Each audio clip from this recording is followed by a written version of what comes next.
রবীন্দ্রনাথ ঠাকুরের ছোট গল্প। আজকের গল্পটির নাম না মঞ্জুর গল্প। আমাদের আসর জমেছিল পলিটিক্যাল লঙ্কাকাণ্ডের পালায়। হাল আমলের উত্তরকাণ্ডে আমার সম্পূর্ণ ছুটি পাইনি বটে, কিন্তু গলা ভেঙেছে। তাছাড়া সেই অগ্নিদাহের খেলা বন্ধ। বঙ্গভঙ্গের রঙ্গভূমিতে বিদ্রোহীর অভিনয় শুরু হলো।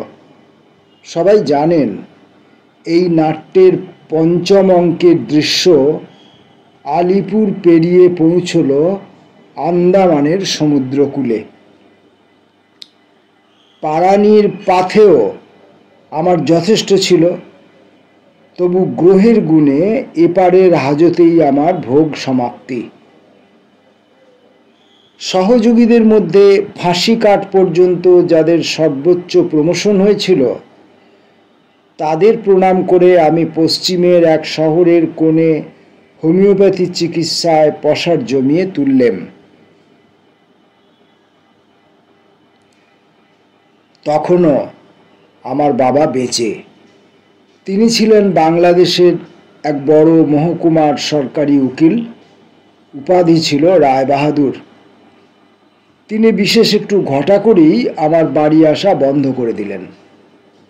তার হৃদয়ের সঙ্গে আমার যোগ বিচ্ছিন্ন হয়েছিল কিনা অন্তর্যামী জানেন, কিন্তু হয়েছিল পকেটের সঙ্গে। মানি অর্ডারের সম্পর্ক পর্যন্ত ছিল না। যখন আমি হাজতে, তখনই মায়ের মৃত্যু হয়েছিল। আমার পাওনা শাস্তিটা গেল তার উপর দিয়েই। আমার পিসি বলে যিনি পরিচিত, তিনি আমার সোপার্জিত কিংবা আমার পৈতৃক, তা নিয়ে কারো কারো মনে সংশয় আছে।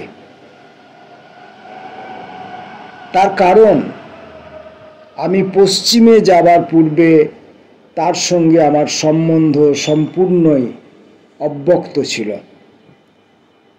তিনি আমার কে তা নিয়ে সন্দেহ থাকে তো থাক, কিন্তু তার স্নেহ না পেলে সেই আত্মীয়তার অরাজকতাকালে আমাকে বিষম দুঃখ পেতে হতো। তিনি আজন্ম পশ্চিমেই কাটিয়েছেন। সেইখানেই বিবাহ, সেইখানেই বৈধব্য, সেইখানেই স্বামীর বিষয় সম্পত্তি। বিধবা তাই নিয়েই বদ্ধ ছিলেন। তার আরও একটি বন্ধন ছিল, বালিকা অমিয়া। কন্যাটি স্বামীর বটে, স্ত্রীর নয়। তার মা ছিল পিসিমার এক যুবতী দাসী, জাতিতে কাহার। স্বামীর মৃত্যুর পর মেয়েটিকে তিনি ঘরে এনে পালন করছেন। সে জানেও না তিনি তার মা নন। এমন অবস্থায় তার আরেকটি বন্ধন বাড়ল, সে হচ্ছে আমি স্বয়ং। যখন জেলখানার বাইরে আমার স্থান অত্যন্ত সংকীর্ণ, তখন এই বিধবাই আমাকে তার ঘরে এবং হৃদয়ে আশ্রয় দিলেন। তারপরে বাবার দেহান্তে যখন জানা গেল উকিলে তিনি আমাকে বিষয় থেকে বঞ্চিত করেননি, তখন সুখে দুঃখে আমার পিসির চোখে জল পড়ল। বুঝলেন আমার পক্ষে তার প্রয়োজন ঘুচল। তাই বলে স্নেহ তো ঘুচল না। তিনি বললেন, বাবা যেখানেই থাকো আমার আশীর্বাদ রইল। আমি বললাম, সে তো থাকবেই, সেই সঙ্গে তোমাকেও থাকতে হবে, নইলে আমার চলবে না। হাজত থেকে বেরিয়ে যে মাকে আর দেখতে পাইনি, তিনিই আমাকে পথ দেখিয়ে তোমার কাছে নিয়ে এসেছেন। পিসিমা তার এতকালের পশ্চিমের ঘর সংসার তুলে দিয়ে আমার সঙ্গে কলকাতায় চলে এলেন। আমি হেসে বললেন, তোমার স্নেহগঙ্গার ধারাকে পশ্চিম থেকে পূর্বে বহন করে এনেছি আমি কলির ভগীরথ। পিসিমা হাসলেন আর চোখের জল মুছলেন। তার মনের মধ্যে কিছু দ্বিধাও হলো। বললেন, অনেক দিন থেকে ইচ্ছে ছিল মেয়েটার কোনো একটা গতি করে শেষ বয়সে তীর্থ করে বেড়াবো, কিন্তু বাবা, আজ যে তার উল্টো পথে টেনে নিয়ে চললি। আমি বললুম, পিসিমা, আমিই তো তোমার সচল তীর্থ। যে কোনো ত্যাগের ক্ষেত্রেই তুমি আত্মদান করো না কেন, সেইখানেই তোমার দেবতা আপনি এসে তা গ্রহণ করবেন। তোমার যে পুণ্য আত্মা। সবচেয়ে একটা যুক্তি তার মনে প্রবল হলো। তার আশঙ্কা ছিল স্বভাবতই আমার প্রবৃত্তির ঝোঁকটা আন্দামানমুখ। অতএব কেউ আমাকে সামলাবার না থাকলে অবশেষে একদিন পুলিশের বাহুবন্ধনে বদ্ধ হবই। তার মতলব ছিল সে কোমল বাহুবন্ধন তার চেয়ে অনেক বেশি কঠিন ও স্থায়ী আমার জন্য। তারই ব্যবস্থা করে দিয়ে তবে তিনি তীর্থ ভ্রমণে বার হবেন। আমার বন্ধন নইলে তার মুক্তি নেই। আমার চরিত্র সম্বন্ধে এইখানে ভুল হিসাব করেছিলেন। কুষ্ঠিতে আমার বধ বন্ধনের গ্রহটি অন্তিমে আমাকে শকুনি গৃধিণীর হাতে সঁপে দিতে নারাজ ছিলেন না, কিন্তু প্রজাপতির হাতে নৈবচ। কন্যাকর্তারা ত্রুটি করেননি, তাদের সংখ্যাও অজস্র। আমার পৈতৃক সম্পত্তির বিপুল সচ্ছলতার কথা সকলেই জানত। অতএব ইচ্ছা করলে সম্ভবপর শ্বশুরকে দেউলে করে দিয়ে কন্যার সঙ্গে সঙ্গে 20-25 হাজার টাকার নহবতে সাহানা বাজিয়ে হাসতে হাসতে আদায় করতে পারতেন। করিনি।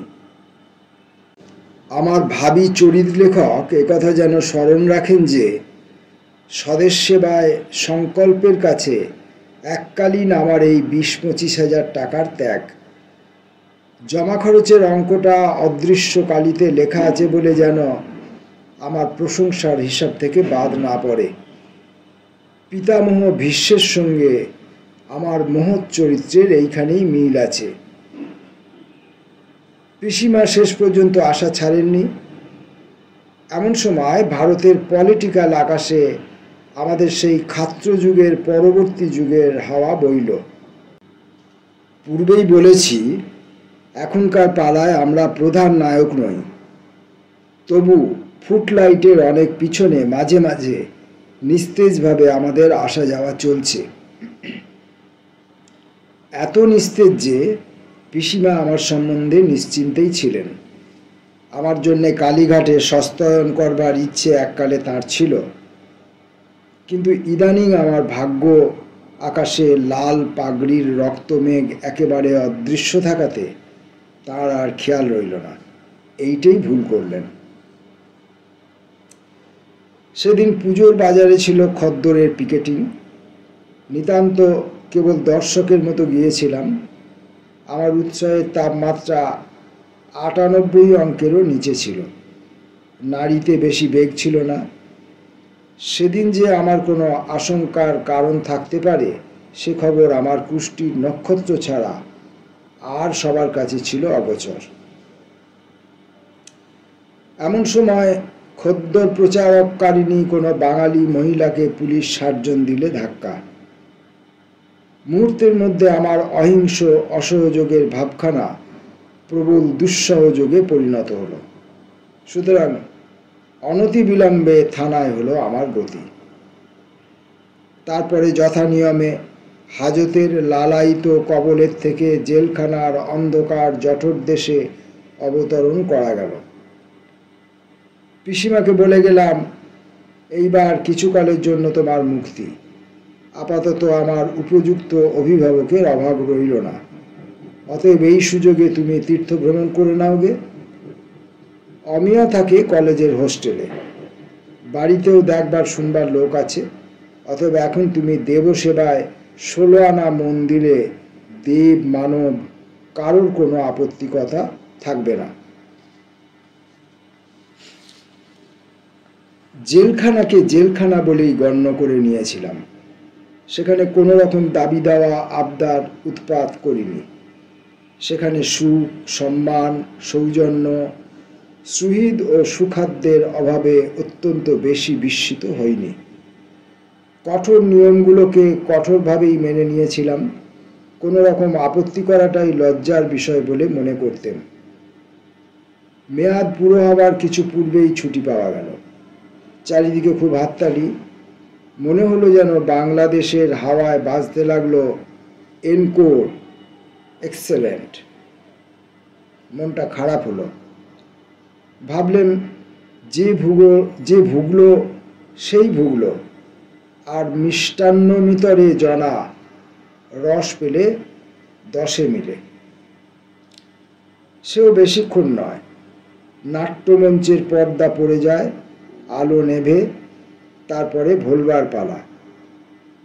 কেবল বেরি হাত করার দাগ যার হাতে গিয়েছে লেগে, তারই চিরদিন মনে থাকে। পিসিমা এখনো তীর্থে, কোথায় তার ঠিকানাও জানি না। ইতিমধ্যে পুজোর সময় কাছে এলো। একদিন সকালবেলায় আমার সম্পাদক বন্ধু এসে উপস্থিত। বললেন, ওহে, পুজো সংখ্যার জন্য একটা লেখা চাই। জিজ্ঞাসা করলাম, কবিতা? আরে না, তোমার জীবন বৃত্তান্ত। সে তো তোমার এক সংখ্যায় ধরবে না। এক সংখ্যায় কেন, ক্রমে ক্রমে বেরোবে। সতীর মৃতদেহ সুদর্শন চক্রে টুকরো টুকরো করে ছড়ানো হয়েছিল। আমার জীবনচরিত সম্পাদকী চক্রে তেমনি টুকরো টুকরো করে সংখ্যায় সংখ্যায় ছড়িয়ে দেবে, এটা আমার পছন্দসই নয়। জীবনী যদি লিখি, গোটা আকারে বের করে দেব। না হয় তোমার জীবনের কোনো একটা বিশেষ ঘটনা লিখে দাও না। কিরকম ঘটনা? তোমার সবচেয়ে কঠোর অভিজ্ঞতা, খুব যাতে ঝাঁঝ। কি হবে লিখে? লোকে জানতে চায় হে। এত কৌতূহল? আচ্ছা, বেশ, লিখব।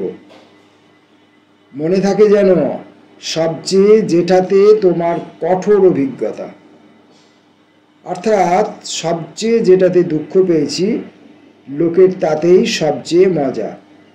আচ্ছা, বেশ, কিন্তু নামটামগুলো আমি অনেকখানি আমাকে বানাতে হবে। তা তো হবেই। যেগুলো একেবারে মারাত্মক কথা, তার ইতিহাসের চিহ্ন বদল না করলে বিপদ আছে। আমি সেই রকম মরিয়া গোছের জিনিসই চাই। পেজ প্রতি তোমাকে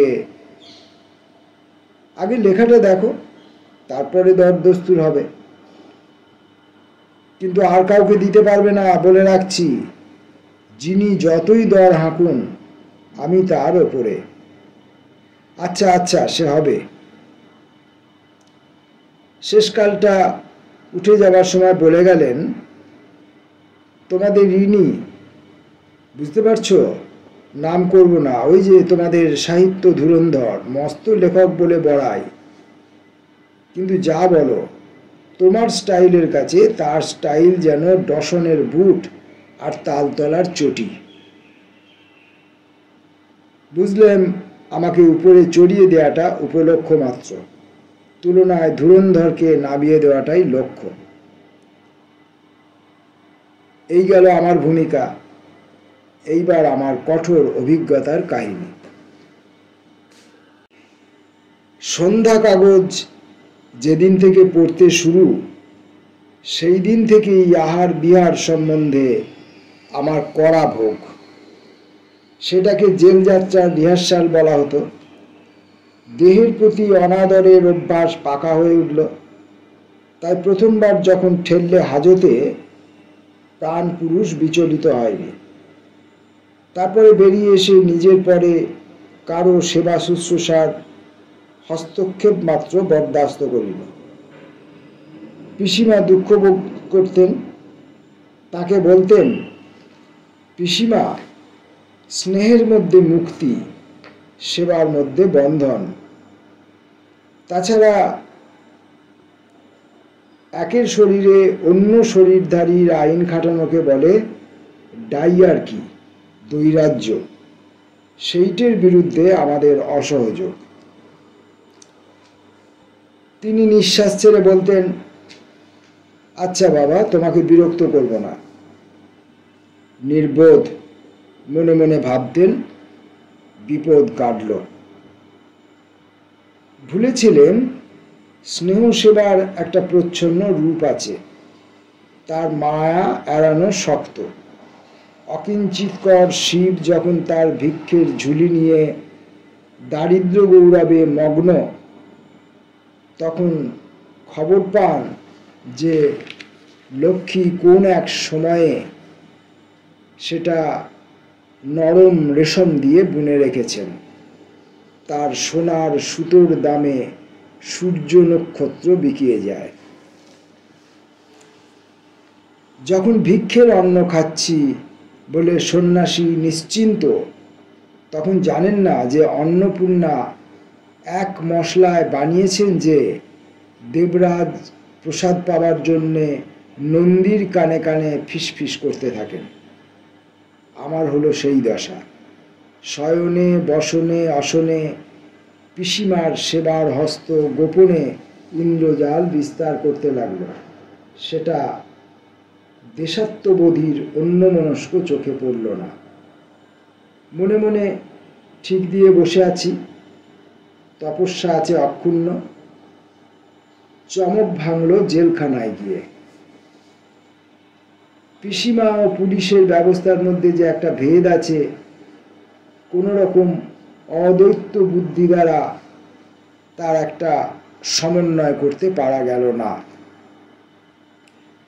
মনে মনে কেবলই গীতা ওড়াতে লাগলাম,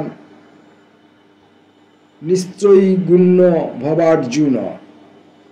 হায় রে তপস্বী, কখন যে পিসিমার নানা গুণ নানা উপকরণ সংযোগে হৃদয় দেশ পেরিয়ে একেবারে পাক যন্ত্রে প্রবেশ করেছে তা জানতেও পারিনি। জেলখানায় এসে সেই জায়গাটাতে বিপাক ঘটতে লাগলো।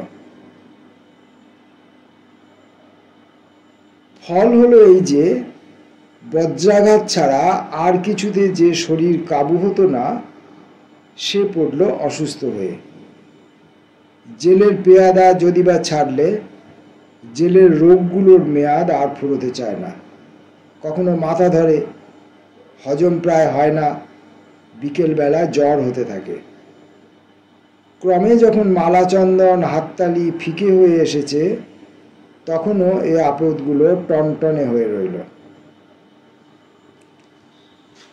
মনে মনে ভাবি, পিসিমা তো তীর্থে গেছেন, তাই বলে অমিয়াটার কি ধর্মজ্ঞান নেই? কিন্তু দোষ দেব কাকে? ইতিপূর্বে অসুখে বিসুখে আমার সেবা করবার জন্য পিসিমা তাকে অনেকবার উৎসাহিত করেছেন। আমি বাধা দিয়ে বলেছি, ভালো লাগে না। পিসিমা বলেছেন, অমিয়ার শিক্ষার জন্যই বলছি, তোর আরামের জন্য নয়। আমি বলেছি, হাসপাতালে নার্সিং করতে পাঠাও না। পিসিমা রাগ করে আর জবাব করেননি। আজ শুয়ে শুয়ে মনে মনে ভাবছি, না এক সময় বাধাই দিয়েছি, তাই বলে কি সেই বাধাই মানতে হবে? গুরুজনের আদেশের পরে এত নিষ্ঠা এই কলিযুগে! সাধারণত নিকট সংসারের ছোট বড় অনেক ব্যাপারই দেশাত্মবোধীয় চোখ এড়িয়ে যায়। কিন্তু অসুখ করে পড়ে আছি বলে আজকাল দৃষ্টি হয়েছে প্রখর।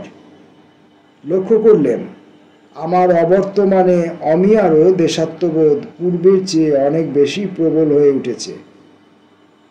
ইতিপূর্বে আমার দৃষ্টান্ত ও শিক্ষায় তার এত অভাবনীয় উন্নতি হয়নি।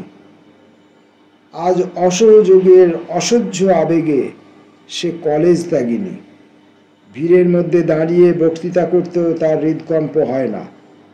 অনাথা সদনের চাঁদার জন্যে অপরিচিত লোকের বাড়িতে গিয়েও সে ঝুলি ফিরিয়ে বেড়ায়। এও লক্ষ্য করলেন অনিল তার এই কঠিন অধ্যাবসায় দেখে তাকে দেবী বলে ভক্তি করে, আর ওর জন্মদিনে সেইভাবেরই একটা ভাঙা ছন্দের স্তোত্র সে সোনার কালিতে ছাপিয়ে ওকে উপহার দিয়েছিল। আমাকে ওই ধরনের একটা কিছু বানাতে হবে, নইলে অসুবিধা হচ্ছে। পিসিমার আমলে চাকর বাকরগুলো যথানিয়মে কাজ করত, হাতের কাছে কাউকে না কাউকে পাওয়া যেত। এখন এক গ্লাস জলের দরকার হলে আমার মেদিনীপুরবাসী শ্রীমান জলধরের অকস্মাৎ অভ্যাগমের প্রত্যাশায় চাতকের মতো তাকিয়ে থাকি। সময় মিলিয়ে ওষুধ খাওয়া সম্বন্ধে নিজের ভোলা মনের পরেই একমাত্র ভরসা।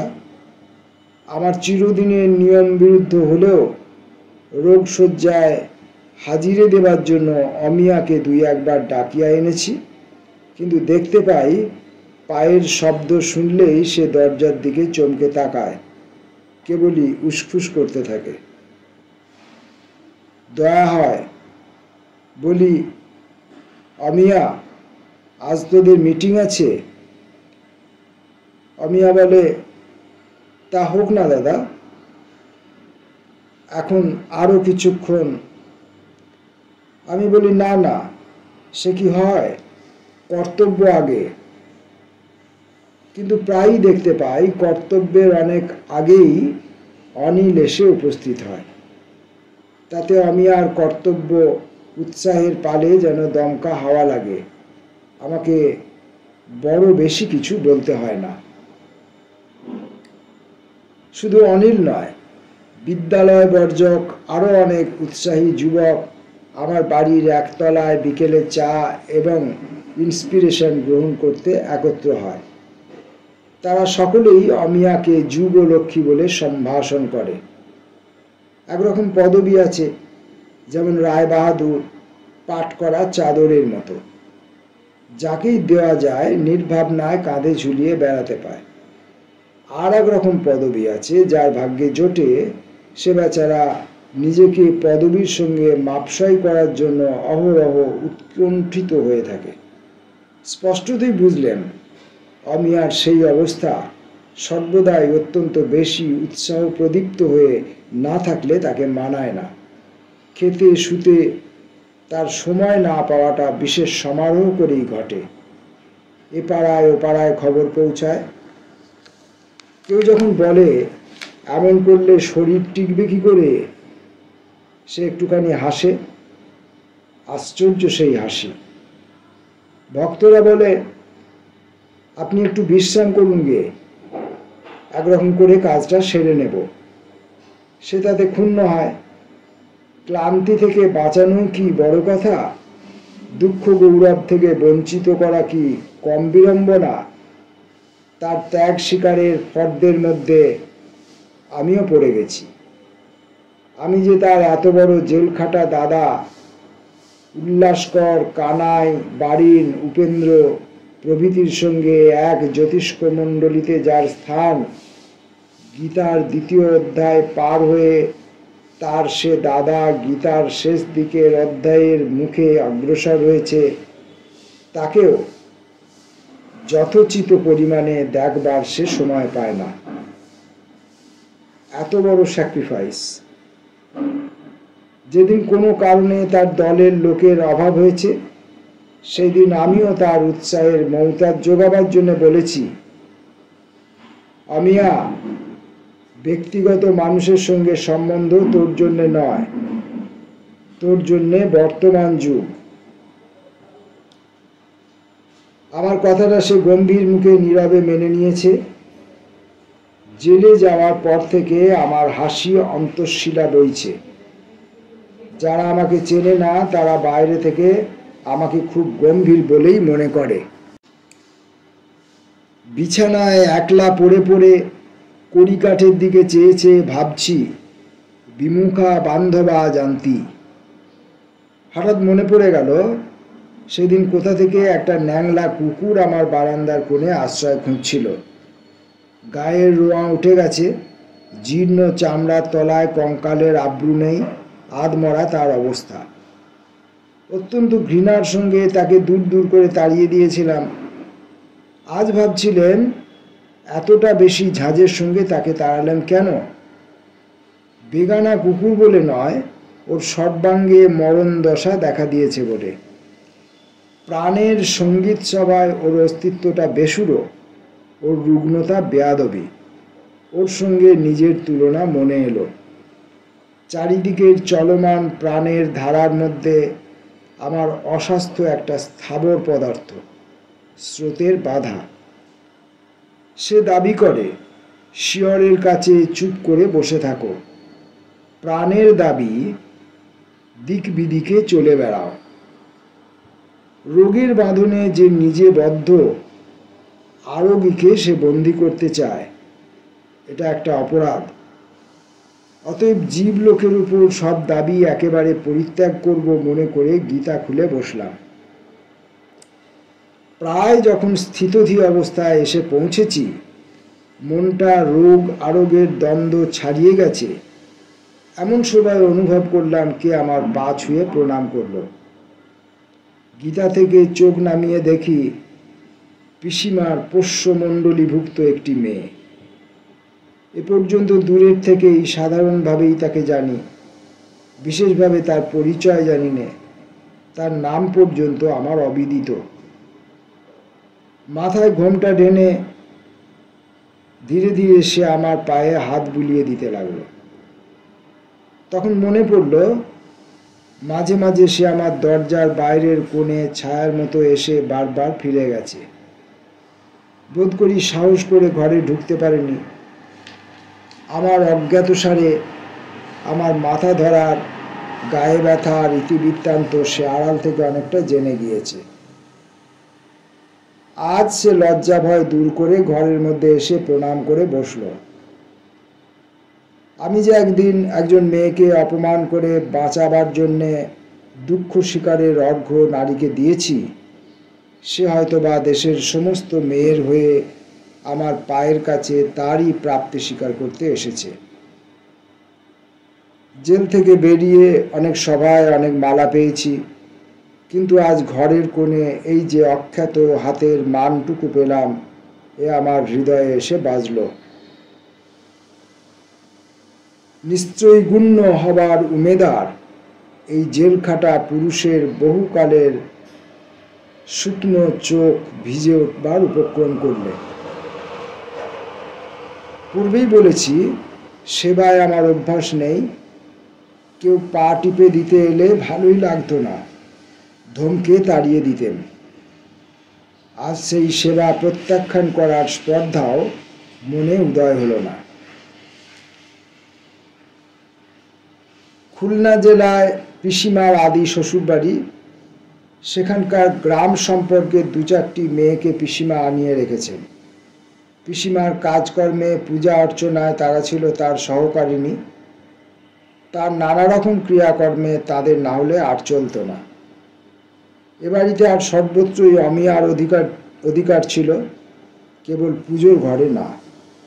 অমিয়া তার কারণ জানত না, জানবার চেষ্টাও করত না। পিসিমার মনে ছিল অমিয়া ভালো লেখাপড়া শিখে এমন ঘরে বিয়ে করবে যেখানে আচার বিচারের বাধাবাধি নেই, আর দেব দ্বিজ যেখান থেকে খাতির না পেয়ে শূন্য হাতে ফিরে আসেন।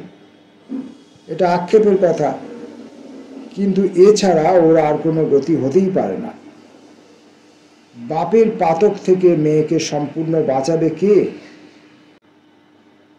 সেই কারণে অমিয়াকে তিনি ঢিলেমির ঢালু তট বেয়ে আধুনিক আচারহীনতার মধ্যে উত্তীর্ণ হতে বাধা দেননি। ছেলেবেলা থেকে অঙ্কে আর ইংরেজিতে ক্লাসে সে হয়েছে ফার্স্ট। বছরে বছরে মিশনারি স্কুল থেকে ফ্রক পরে বেনি দুলিয়ে 4টে-5টা করে প্রাইজ নিয়ে এসেছে। যেবারে দৈবাত পরীক্ষায় দ্বিতীয় হয়েছে, সেবারে শোবার ঘরের দরজা বন্ধ করে কেঁদে চোখ ফুলিয়েছে। প্রায় প্রবেশনে করতে যায় আর কি। এমনি করে পরীক্ষা দেবতার কাছে সিদ্ধির মানত করে সে তারই সাধনায় দীর্ঘকাল তন্ময় ছিল। অবশেষে অসহযোগের যোগিনী মন্ত্রে দীক্ষিত হয়ে পরীক্ষা দেবীর বর্জন সাধনাতেও সে প্রথম শ্রেণীতে উত্তীর্ণ হল। পাশ গ্রহণেও যেমন, পাশ ছেদনেও তেমন, কিছুতেই সে কারো চেয়ে পিছিয়ে থাকবার নয়। পড়াশোনা করে তার যে খ্যাতি, পড়াশোনা ছেড়ে তার চেয়ে খ্যাতি অনেক বেশি বেড়ে গেল। আজ যেসব প্রাইজ তার হাতের কাছে ফিরছে, তারা চলে, তারা বলে, তারা অশ্রু সলিলে গলে, তারা কবিতাও লেখে। বলা বাহুল্য, পিসিমার পাড়া গেয়ে পোষ্য মেয়েগুলির পরে অমিয়ার একটুও শ্রদ্ধা ছিল না। অনাথা সদনে যে সময়ে চাঁদার টাকার চেয়ে অনাথারই অভাব বেশি, সেই সময়ে এই মেয়েদের সেখানে পাঠাবার জন্য পিসিমার কাছে অমিয়া অনেক আবেদন করেছে। পিসিমা বলেছেন, সে কি কথা, এরা তো অনাথা নয়, আমি বেঁচে আছি কি করতে? অনাথ সনাথ হোক, মেয়েরা চায় ঘর, সদনের মধ্যে তাদের ছাপ মেরে সস্তা বন্দি করে রাখা কেন? তোমার যদি এতই দয়া থাকে, তোমার ঘর নেই নাকি? যা হোক, মেয়েটি যখন মাথা হেঁট করে পায়ে হাত বুলিয়ে দিচ্ছে, আমি সংকুচিত অথচ বিগলিত চিত্তে একখানা খবরের কাগজ মুখের সামনে ধরে বিজ্ঞাপনের উপর চোখ বুলিয়ে যেতে লাগলেন। এমন সময় হঠাৎ অকালে অমিয়া ঘরের মধ্যে এসে উপস্থিত। নবযুগের উপযোগী ভাইফোঁটার একখানা নতুন ব্যাখ্যা সে লিখেছে, সেইটি ইংরেজিতেও সে প্রচার করতে চায়। আমার কাছে তারই সাহায্য আবশ্যক। এই লেখাটির অরিজিনাল আইডিয়াতে ভক্তদল খুব বিচলিত। এই নিয়ে তারা একটা ধুমধাম করবে বলে কোমর বেঁধেছে।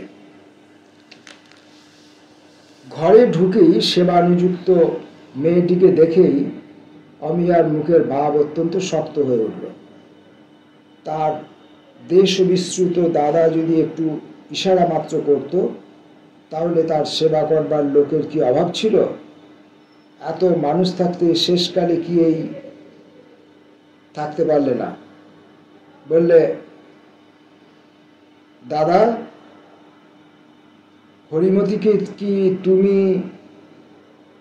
প্রশ্নটা শেষ করতে না দিয়ে ফস করে বলে ফেললেন, পায়ে বড় ব্যথা করছিল। পুলিশ সার্জনের হাতে একটা মেয়ের অপমান বাঁচাতে গিয়ে জেলখানায় গিয়েছিলাম। আজ এক মেয়ের আক্রোশ থেকে আর একজন মেয়েকে আচ্ছাদন করার জন্য মিথ্যে কথা বলে ফেললুম। এবারেও শাস্তি শুরু হলো। অমিয়া আমার পায়ের কাছে বসল। হরিমতি তাকে কুণ্ঠিত মৃদু কণ্ঠে কি একটা বললে। সে ঈষৎ মুখ বাঁকিয়ে জবাবই করলে না। হরিমতি আস্তে আস্তে উঠে চলে গেল। তখন অমিয়া পড়ল আমার পা নিয়ে। বিপদ ঘটল আমার। কেমন করে বলি, দরকার নেই, আমার ভালোই লাগে না। এতদিন পর্যন্ত নিজের পায়ের সম্বন্ধে যে স্বায়ত্তশাসন সম্পূর্ণ বজায় রেখেছিলাম, সে আর টেকে না বুঝি। ধরফর করে উঠে বসে বললুম, অমিয়া, তোর লেখাটা, ওটা তর্জমা করে ফেলি। এখন থাক না দাদা, তোমার পা কামড়াচ্ছে, একটু টিপে দিই না? না, পা কেন কামড়াবে? হ্যাঁ হ্যাঁ করে একটু কামড়াচ্ছে বটে। তা দেখি আমি, তোর এই ভাই ফোটার আইডিয়াটা ভারী চমৎকার। কি করে তোর মাথায় এলো তাই ভাবি। ওই যে লিখেছিস, বর্তমান যুগে ভাইয়ের ললাট অতি বিরাট, সমস্ত বাংলাদেশে বিস্তৃত, কোনো একটি মাত্র ঘরে তার স্থান হয় না। এটা খুব একটা বড় কথা। দে, আমি লিখে ফেলি। With the advent of the present age, brothers grow, waiting for its auspicious anointment from the sisters of Bengal, has grown immensely beyond the narrowness of domestic privacy beyond the boundaries of individual home. একটা আইডিয়ার মতো idea পেলে কলম পাগল হয়ে ছোটে। অমিয়ার পা টেপার ঝোঁক একেবারে থেমে গেল। মাথাটা ধরেছিল, লিখতে একটুও গা লাগছিল না, তবু অ্যাসপিরিনের বড়ি গিলে বসে গেলাম।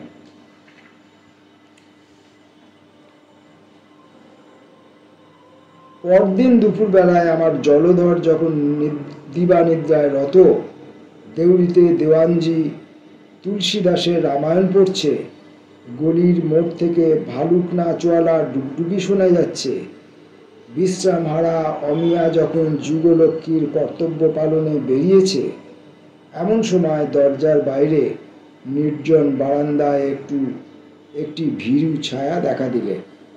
শেষকালে দ্বিধা করতে করতে কখন হঠাৎ একসময় সেই মেয়েটি একটা হাত পাখা নিয়ে আমার মাথার কাছে বসে বাতাস করতে লাগলো। বোঝা গেল কাল অমিয়ার মুখের ভাবখানা দেখে পায়ে হাত দিতে আজ আর সাহস হলো না। এতক্ষণে নববঙ্গের ভাইফোঁটা প্রচারের মিটিং বসেছে, অমিয়া ব্যস্ত থাকবে, তাই ভাবছিলাম ভরসা করে বলে ফেলি, পায়ে বড় ব্যথা করছে। ভাগ্যে বলিনি, মিথ্যে কথাটা মনের মধ্যে যখন ইতস্তত করছে, ঠিক সেই সময়ে অনাথা সদনের ত্রৈমাসিক রিপোর্ট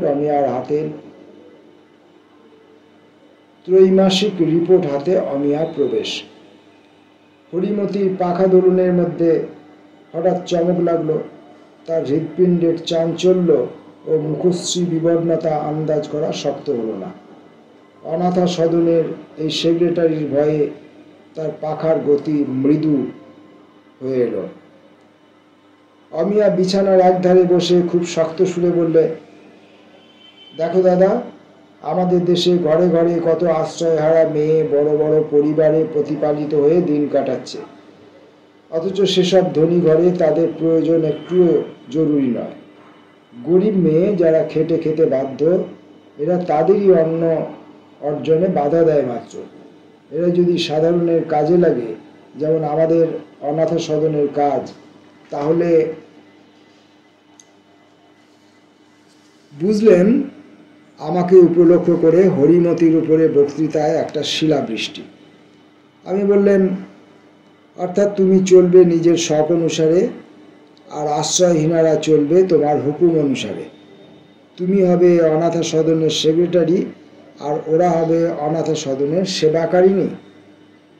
তার চেয়ে নিজেই লাগো সেবার কাজে, বুঝতে পারবে সে কাজ তোমার অসাধ্য। অনাথাদের অতিষ্ঠ করা সহজ, সেবা করা সহজ নয়। দাবি নিজের উপরে করো, অন্যের উপরে করো না। আমার খাত্র স্বভাব মাঝে মাঝে ভুলে যায়। অক্রোধেন জয়ত ক্রোধম। ফল হলো এই যে অমিয়া পিসিমারি সদস্যের মধ্য থেকে আরেকটি মেয়েকে এনে হাজির করলেন। তার নাম প্রসন্ন। তাকে আমার পায়ের কাছে বসিয়ে দিয়ে বললে, দাদার পায়ে ব্যথা করে, তুমি পা টিপে দাও। সে যথোচিত অধ্যাবসায়ের সঙ্গে আমার পা টিপতে লাগলো।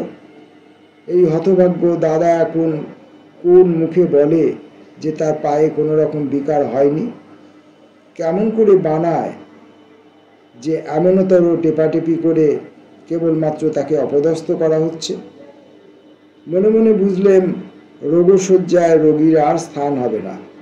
এর চেয়ে ভালো নববঙ্গের ভাইফোঁটা সমিতির সভাপতি হওয়া। পাখার হাওয়া আস্তে আস্তে থেমে গেল। হরিমতি স্পষ্ট অনুভব করলে অস্ত্রটা তারই উদ্দেশ্যে। এ হচ্ছে প্রসন্নকে দিয়ে হরিমতিকে উৎখাত করা।